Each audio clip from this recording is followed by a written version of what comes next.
Well, let me tell you a little something about breathing. This is the profound nature of breathing. You can do it as an experiment anywhere, anytime. If you have lips together, but tongue laying low in the mouth and you breathe nasally, you can feel how do the lungs inflate. It's a very distinct feeling. Then if you intentionally put the tongue fully in the palate and you breathe nasally, you'll feel a whole different breath getting to the bottom of the lungs. Because of the nature of the gradients of pressure and the lack of a back eddy channel with the tongue low in the mouth, you basically inflate the lower lobes of the lungs. And the diaphragm is much more effective. That cycle is really important because part of the problem we have that is a result of poor breathing is over-breathing. The number of breaths per minute, the shallowness of the breath, that is a huge health issue that's under-recognized. Shallow, rapid breathing is going to elevate or activate the sympathetic side of the nervous system, and it's going to destabilize the balance of blood gases in the blood, the CO2-O2 balance. It's inverse thinking. When you breathe too rapidly in an incorrect way, you blow off CO2. The minute you have reduced CO2 in the blood, your body cannot deliver oxygen to tissues. You starve the body for oxygen. The higher the CO2 level in the blood, the better the oxygen delivery to tissues.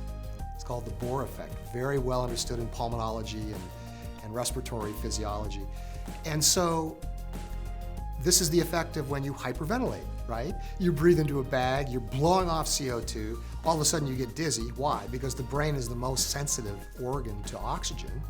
And so you're proving it right there. You're diminishing the level of oxygen delivery to tissues. So it's a very breathing, not just the blockages and the issues with regard to the obstructions and the deficiencies, it's the whole pattern of breathing that is a significant promoter to health, or it isn't. And there's a whole school of thought called Buteyko breathing, that's coached throughout the world, as he discovered a long time ago that many ailments, many illnesses had a common thread of being related to breathing problems. And it gets even deeper than that.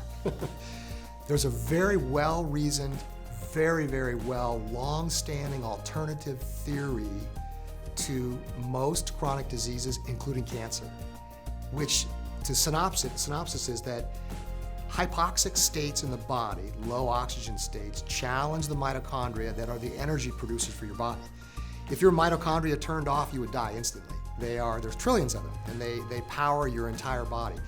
If you starve them for oxygen long enough, they become defective. They alter the way that they metabolize oxygen, and there's a very well understood pathway that could create cancer. That's how serious this issue is, among other diseases. Other very intelligent people have stated or speculated that most chronic diseases relate to poor oxygen delivery to tissues. Kind of makes sense. And there's a whole branch, if you will, of anti-aging medicine now focusing on mitochondrial senescence, meaning whatever strategies you can do to promote, protect, and prolong mitochondrial health, your chances of aging gracefully and without decline go up remarkably.